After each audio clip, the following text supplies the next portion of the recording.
Zach in? Yes, yeah.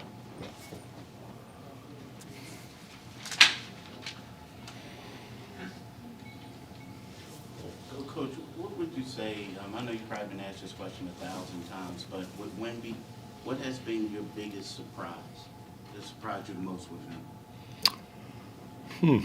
The most.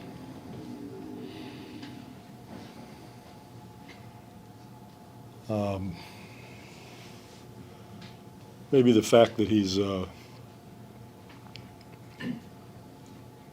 figured out the physicality of the game quicker than I thought he might. You know, he's pretty slight of build, and in the very beginning, it was tough for him as far as what he would receive physically, and now he knows how to absorb it, how to use it, and how to deal with it. But everything else was pretty obvious. I mean, he's a skilled player who, you know, needed a little bit more consistency and discipline and those sorts of things. Figuring out exactly what his game is going to be, figuring out his teammates and who he's playing against, because he doesn't know any of these guys. So whoever's guarding him or whoever he's guarding is new to him. So every night is kind of an education. But we knew all that was going to happen, so that's not surprising. I think it's just a physicality thing. Did you have a chance to talk to him during the road trip? And what kind of conversation do you usually have with him? Our conversations, just like you have with people that you work with and who are your friends. It's no different. We're all humans and discuss everything.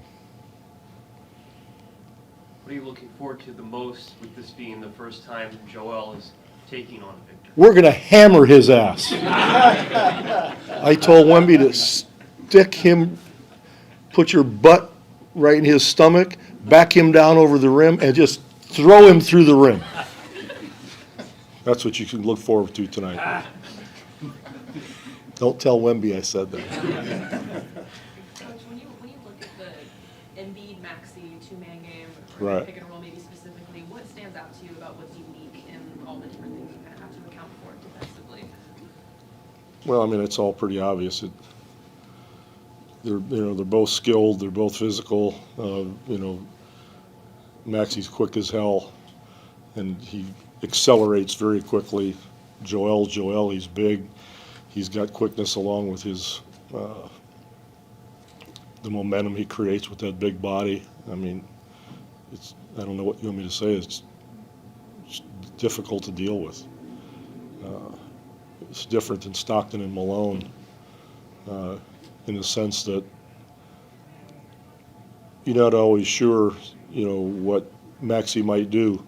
Joel might pop for a three, he might roll, he might go to the nail and go one-on-one, and all kinds of different things. Where Stockton and Malone, you knew what they were going to do every single time. They just did it better than everybody else. So every pick and roll combination is different. Did you get a chance to show Wemby the Palestra? I know you said you love the basketball acoustics there. That brings up something. That's just her. I feel like I took a historical moment away from my team today because we canceled shoot around and we were going to the Palestra. And that and the old Butler Fieldhouse in Indiana are the two best ever. And I always look forward to going there. But we didn't go today, so he didn't get to see it. All right, I'm going to try this again.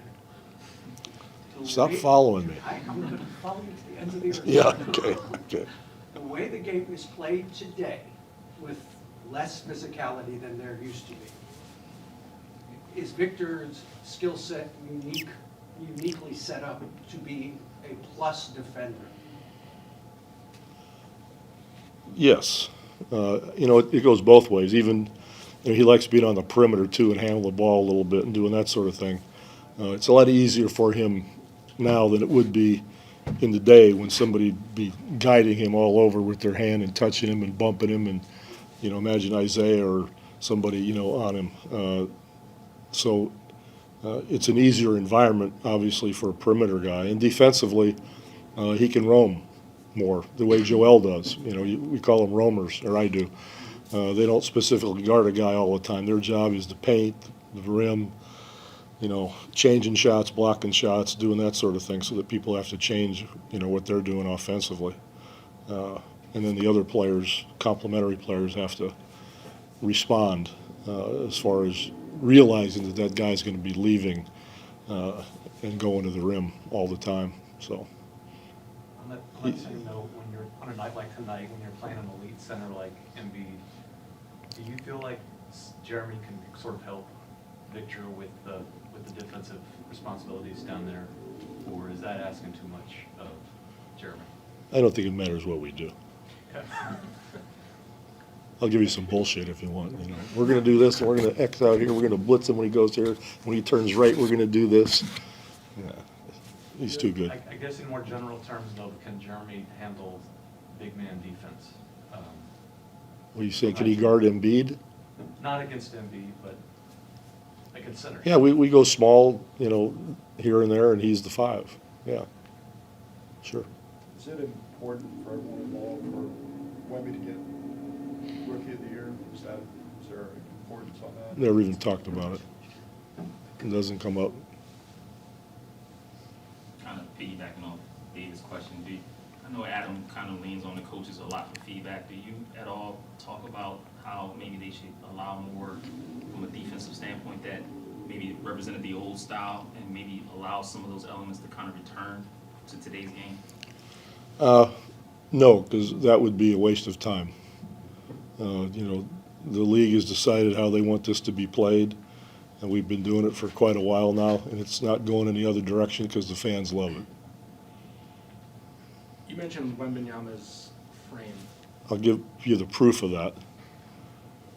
I don't know this for a fact, but I'm going to guess that our 05 championship against Detroit had the entire league office just hiding and biting their lip and hoping it would be over quickly because it was so frickin' boring because both teams, what was that?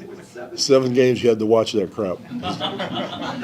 Beating each other up and, and I mean, very low scoring for sure. You think that they want that to come back? There's no way. There's no way. Do you think it's tilted too far away from playing?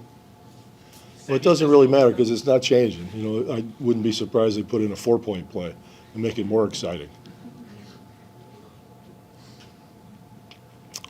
Pop, Okay. you mentioned the word discipline, Victor. I guess when you have a young player who comes in, he can do so many things, but you're trying to figure out how to best harness him. I guess how do you draw the line between letting him experiment and Sure. play within a team, within a structure?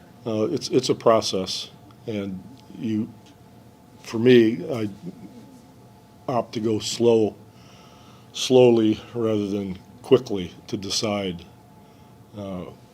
what he's going to be. I kind of learned that from Manu. In the beginning, Manu horrified me with some of the crazy stuff he would do, and he taught me to zip my lip here and there and let him be Manu. And because if I tried to make him what I thought he should be, you wouldn't get everything that he has.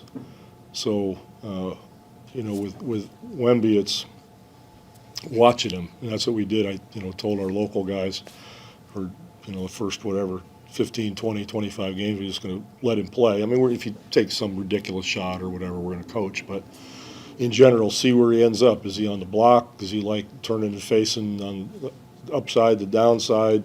How many threes is he going to take in transition? How often does he want to be in a pick and roll, either handling or getting a pick? Just randomly see where he gravitates and where he's successful and where he's not. For instance, in the beginning, he was putting the ball down and putting it down around his knees, and everybody were just attacking him.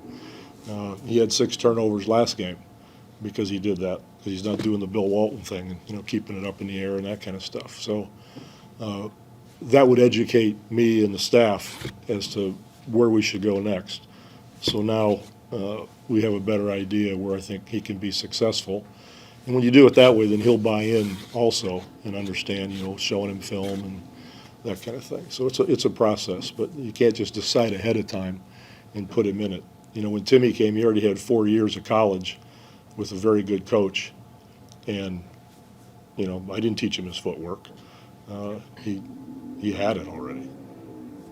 As much as Vic is in the NBA at the right time, do you feel like you've received him at the right time in your career? It seems like it would have been much more fraught relationship. I'd be in Portofino right now. Drinking what kind of wine? Brunello. Mr. Simmons, Brett's second time through on your staff. I mean, given the Yeah. body of work you had here, how does his role on your staff evolve from the previous time you had him? It's different in the sense that now he's more of a, not an observer, because he's always telling me what to do, but is a joke.